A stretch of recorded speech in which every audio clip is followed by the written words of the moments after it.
Donc, bonjour à tous et à toutes, il est 13h11, c'est lundi 12 avril 2021 et donc je suis dans mon bureau là, je suis arrivée aux environs de 9h ce matin, donc je travaille en tant qu'assistante de service social auprès des usagers, c'est-à-dire auprès des patients qui sont accueillis auprès de au sein de l'hôpital.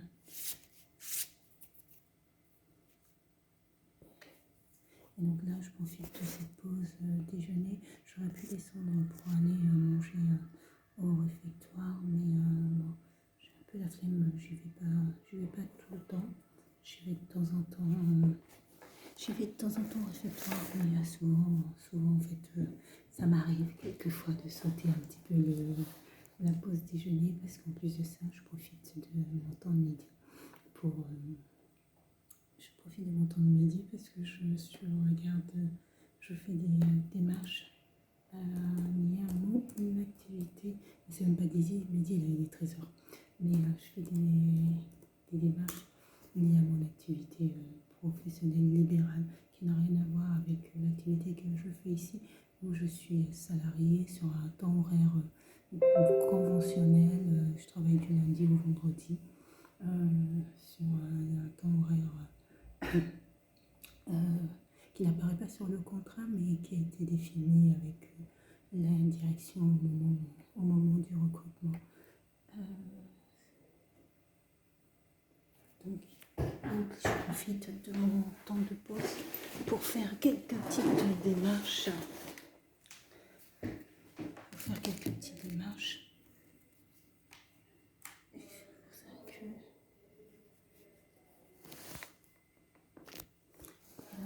Hier soir, dans la soirée, j'ai commencé à rédiger un article sur mon espace LinkedIn.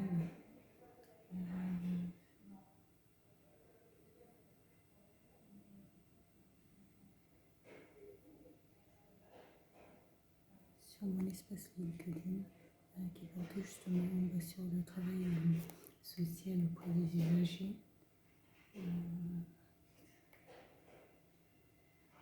Et en milieu hospitalier, je vous précise bien, parce qu'auprès des usagers, ça pourrait être dans tout type de structure, et là, c'est véritablement en milieu hospitalier. Donc voilà. Et comme le travail social est assez vaste en milieu hospitalier, c'est non seulement d'une part accompagner, se préparer à la sortie d'hospitalisation, et l'aspect accès droit à ces soins, et l'aspect métier en domicile qu'il faut anticiper. Des fois, en fait, ce qui est demandé, c'est de se limiter aux missions, je dirais plutôt à l'aspect d'intérêt institutionnel de l'institution dans laquelle on exerce, c'est-à-dire qu'en milieu hospitalier, ce qui intéresse les personnes dans le milieu hospitalier, c'est la rentabilité, que d'une part que les personnes aient l'accès aux soins pour pouvoir payer, pour régler leurs factures, et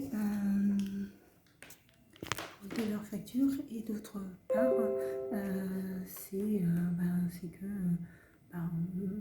il y a le règlement des factures qui les intéresse, et puis il y a le turnover aussi des lits qui doit s'effectuer, donc il faut faire en sorte que les personnes, donc il y a une volonté de rentabilité qui est légitime. La question de la rentabilité est parfaitement légitime sur le sens, mais en fait, le questionnement que je trouve que pour ma part que ça pose, c'est sur des aspects de, comment dire ça, une sortie d'hospitalisation ou un retour au domicile ou à l'extérieur qui est mal préparé, ou éventuellement les dispositifs n'ont pas été mis en place.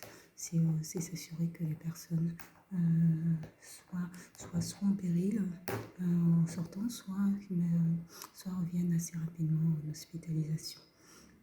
Donc après, je dirais les dirigeants hospitaliers sont pris par les contraintes d'objectifs financiers, et, et qui fasse que, et qu'en fait, bon, c'est pas possible, entre guillemets, de suivre tous les patients qui viennent, mais véritablement un patient qui sort et qui n'a pas eu les informations basiques qu'il aurait fallu que ces patients aient, voilà, ce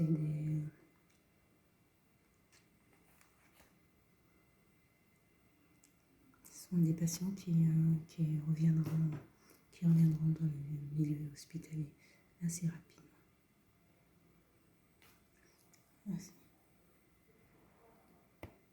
Et pour pouvoir mener ces interventions dans les dossiers, il faut du temps. Il faut du temps. Et ce temps n'est pas toujours autorisé.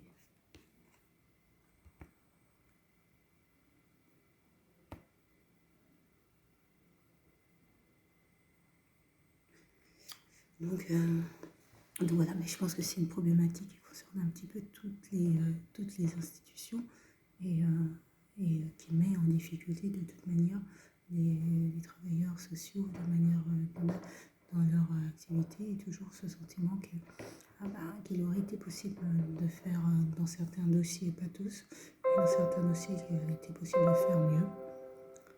Mais bon, les travailleurs sociaux sont pris en étau entre les injonctions institutionnelles et la réalité de leur activité, puisque ce que chacun et chacune y met derrière.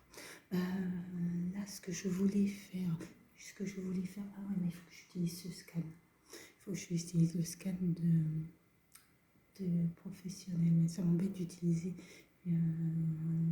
l'ordinateur professionnel pour faire ça. Je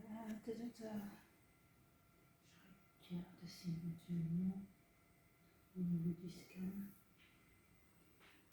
Non, je vais prendre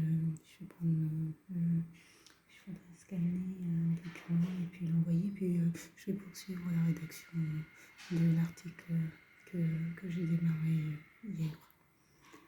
Voilà, donc je vous dis à tout de suite.